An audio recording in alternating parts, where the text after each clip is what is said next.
The forward operating base smelled of jet fuel and rain when the SEAL ground commander burst through the briefing tent. His uniform streaked with mud, and his voice cracked from shouting into a radio that had gone silent 3 minutes earlier. "Any combat pilots here?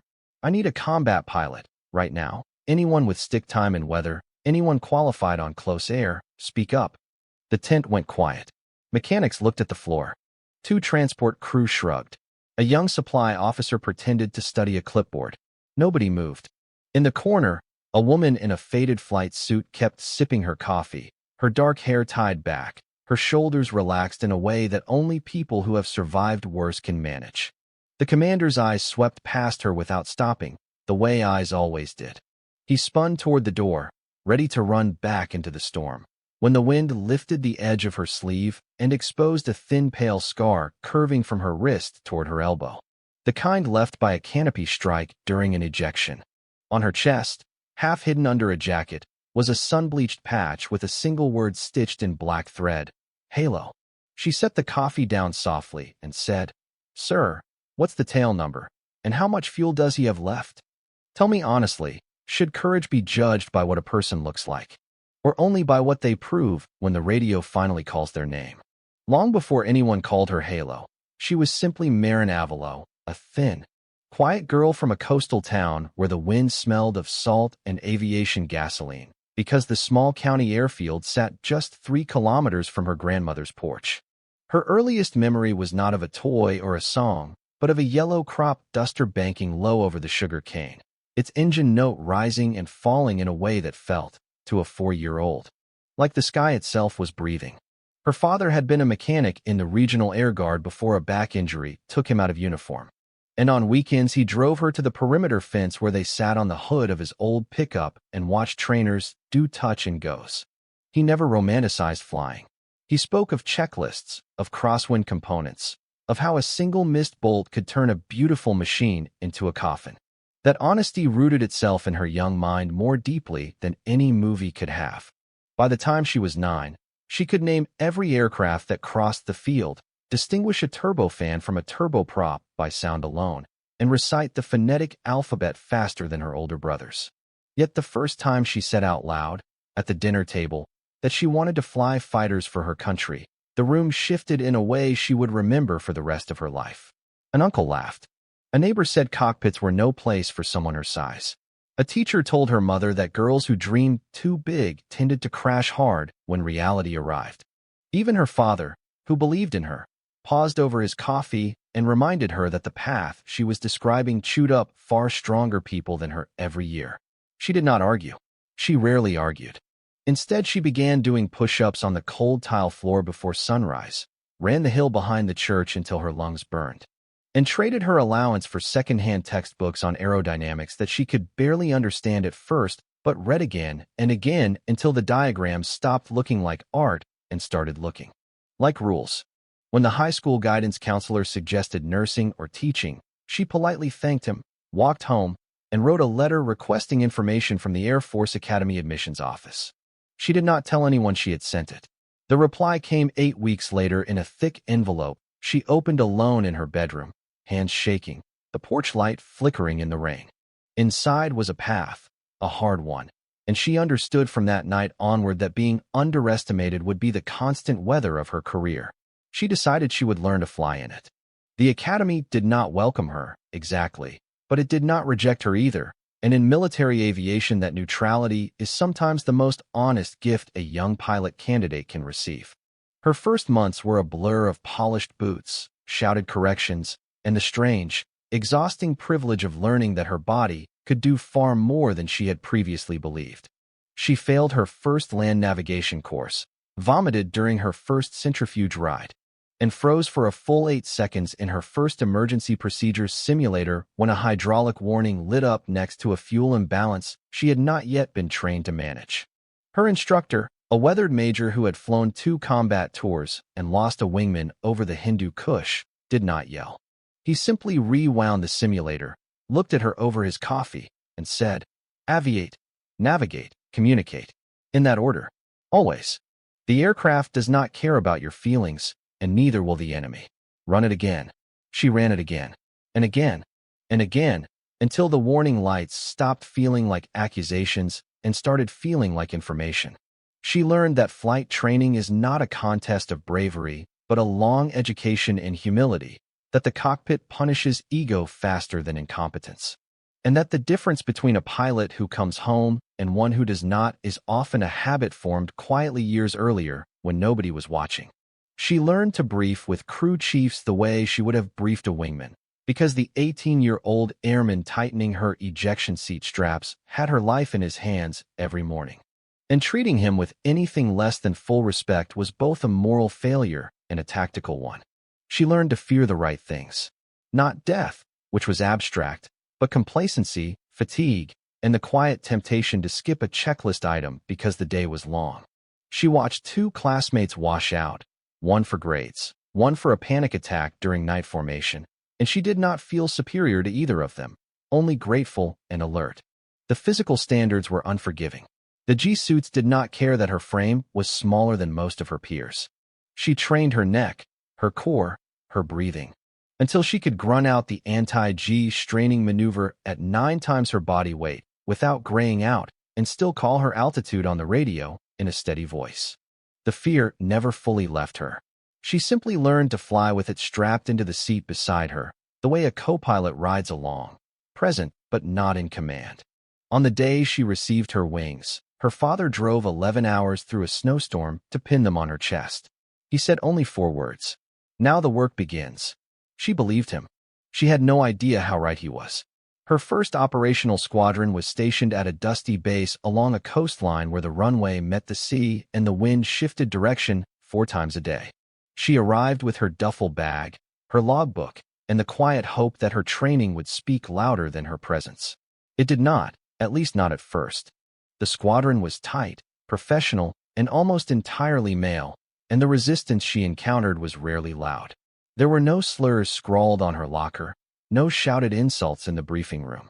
Instead, there was something subtler and, in some ways, harder to fight, a steady, polite exclusion that lived in the small moments of squadron life.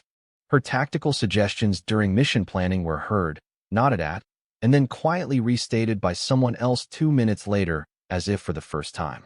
Her name was occasionally left off the schedule for the more demanding sorties, replaced by a more junior male pilot whose hours were lower than hers. When she walked into the ready room, conversations did not stop, but they shifted, the way a current bends around a rock without ever acknowledging it is there. She did not complain. She had been warned, by older female aviators she had met during training, that the worst battles in a flying career were rarely fought against an enemy. She kept her flight suit immaculate, her checklist sharper than required, her debriefs honest even when honesty cost her. When she made a mistake, and she did make mistakes, she said so first, before anyone else could point them out. Because she had learned that integrity is the only currency that holds its value in a cockpit. Slowly, almost reluctantly, the squadron began to notice. The crew chiefs noticed first, because crew chiefs always notice first. They saw how she walked the aircraft before every flight, how she asked about a small oil weep near the number 2 engine cowling, how she remembered the name of every airman on the line and asked about their families. Her flight lead, a captain named Reyes who had been politely skeptical of her at first, noticed during a routine intercept exercise when she called a closure rate correction that saved him from overshooting a simulated target by half a mile. He did not thank her on the radio. He simply, the next week, put her on the schedule for a complex night sortie over the water, the kind of flight that nobody volunteered a weak pilot for. She flew it cleanly. Then she flew the next one cleanly. Then the next. Her call sign was assigned during a long, beer-soaked naming ceremony in the squadron bar, the way call signs always are, and the story behind it she would never tell in full to outsiders. Only that it involved a recovery from a bad approach in marginal weather where her wingman swore over the radio that she had appeared above the clouds like a halo over the field. The name stuck. Halo. She wore it without fanfare, the way she wore everything, and kept showing up, sortie after sortie. Learning that being underestimated was not a wound, but a kind of quiet altitude from which you could see further than the people looking up at you knew. The deployment came in her 4th year on the line, to a forward operating environment where the weather was as much an enemy as anything human. and the operational tempo bled the squadron of sleep within the first month. She had logged hundreds of combat support hours by then, escorted convoys, flown Overwatch for medical evacuations, and been part of 2 close air engagements that had ended without a single round fired, which she considered the highest form of success her aircraft could deliver.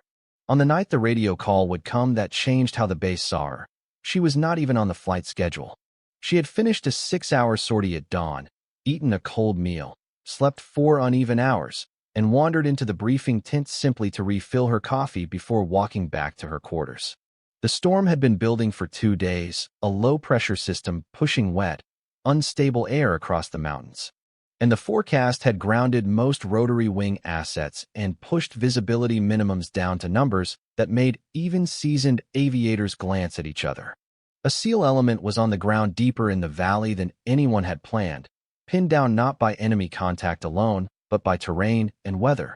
With a wounded operator who had perhaps 2 hours before his condition turned irreversible.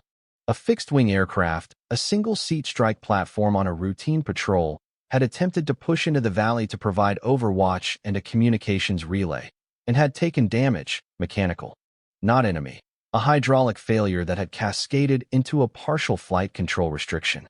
The pilot was alive, the aircraft was flyable, but he was disoriented in the weather, low on fuel, and his radios were intermittent.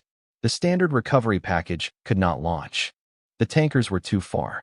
The nearest divert field was closed for runway repair. The chain of command, in the brutal honesty of a real operations center, was running out of options when the SEAL commander, who had patched himself into the base from his position on the ridge, came over the line and asked the question that had no easy answer. He needed someone who could fly into that weather, find the damaged jet, talk him down, and stay long enough to keep eyes on the ground element until a window opened. He needed a combat pilot who knew instrument flight, fuel discipline, formation and zero visibility, and the human voice. He needed someone who would not panic. The duty officer looked around the tent. The pilots whose names were on the alert roster were already airborne or in crew rest with hours that did not allow another launch. The remaining qualified aviators hesitated, not from cowardice, but from honesty. Because pushing into that valley with that weather and that fuel state was not a flight any reasonable person volunteered for casually. It was in that silence, in that rain-hammered tent smelling of canvas and coffee, that the woman in the faded flight suit set down her cup, looked at the commander, and asked the only 2 questions that mattered. Tail number, fuel state. The room turned toward her as if seeing her for the first time, and somewhere in the back, an old crew chief who had launched her on 100 sorties simply nodded. She walked to the operations desk without hurry, because hurry kills pilots faster than weather, and pulled the mission folder toward her. She read the tail number, the last known position, the fuel remaining, the nature of the hydraulic failure, and the SEAL element's grid and casualty status. She asked for the latest pilot report from the only aircraft that had crossed that ridge in the last hour. She asked for the field elevation of 3 possible recovery options and the current ceilings at each. She did not raise her voice. She did not make speeches. She briefed her crew chief, who was already pulling the chocks on the aircraft she had flown the morning before. And she told him plainly that she would need every drop of fuel the tanks could hold and a full systems check on the radios and the inertial and AV, because the storm would punish any electronic weakness. The chief, a master sergeant who had served 3 deployments, simply said, "She's clean, ma'am. Bring her back." On the taxiway, she ran her checklist the way she had run them 10,000 times in training. No faster, no slower. Because a checklist done in panic is a checklist that misses an item, and a missed item in weather like this was a folded flag at a funeral she had attended too many times. Airborne, she climbed through layers of cloud that pressed against the canopy like wet wool, her instruments her only truth, her hands light on the stick, her trim adjustments small and constant.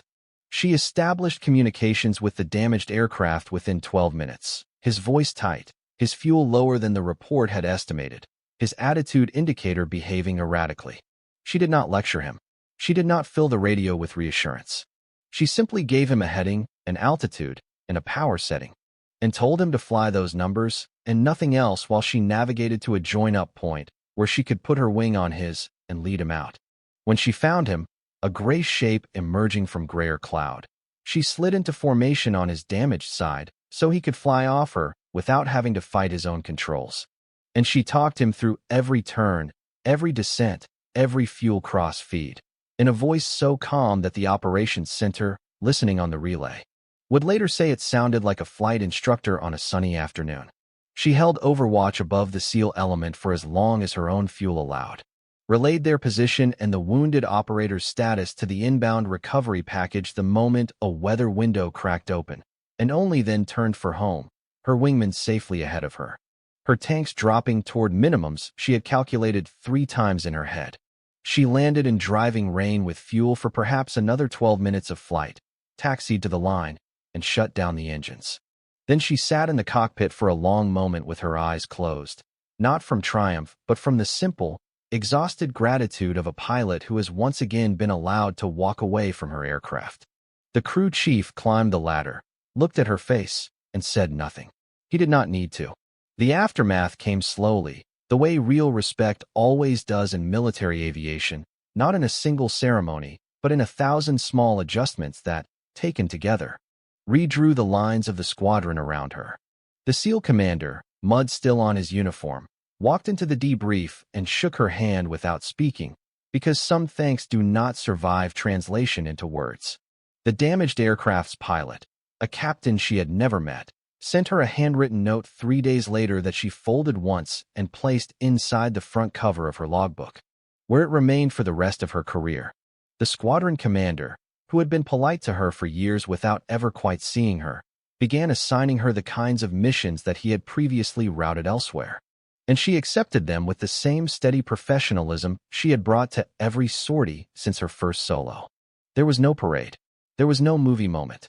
There was only the quiet recalibration of a community of professionals who had been reminded, again, that competence does not announce itself, and that the people who fly the hardest flights are often the ones who have spent the longest learning to be invisible.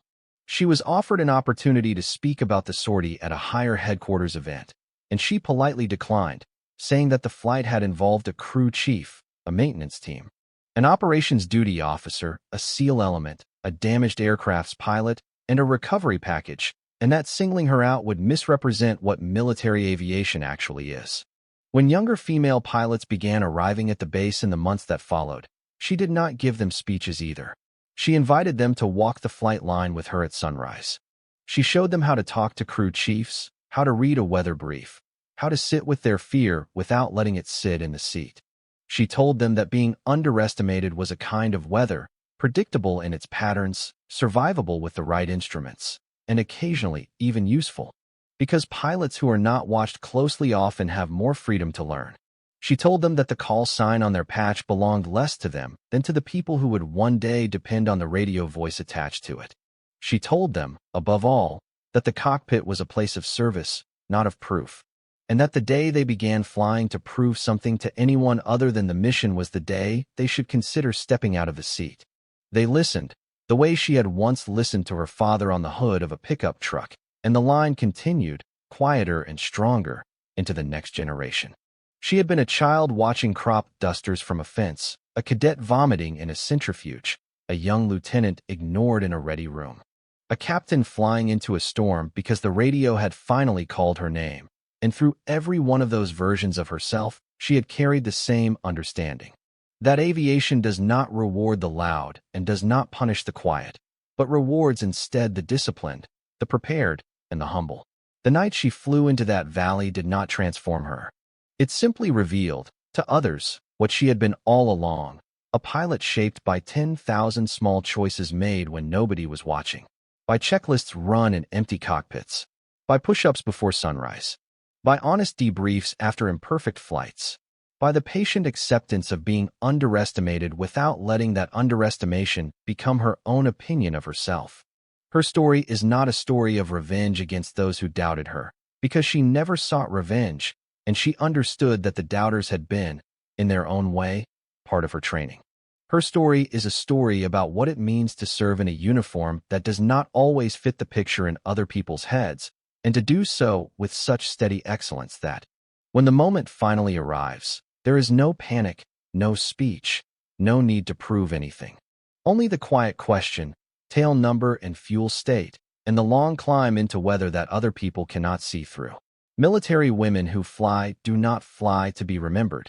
They fly so that someone else, a wounded operator on a ridge, a disoriented wingman in a cloud, a young girl watching from a fence, gets to come home. Her name was Marin Avalo. Her call sign was Halo. And somewhere tonight, in a briefing tent that smells of canvas and coffee, another quiet woman is setting down her cup, listening for the radio, and getting ready to answer.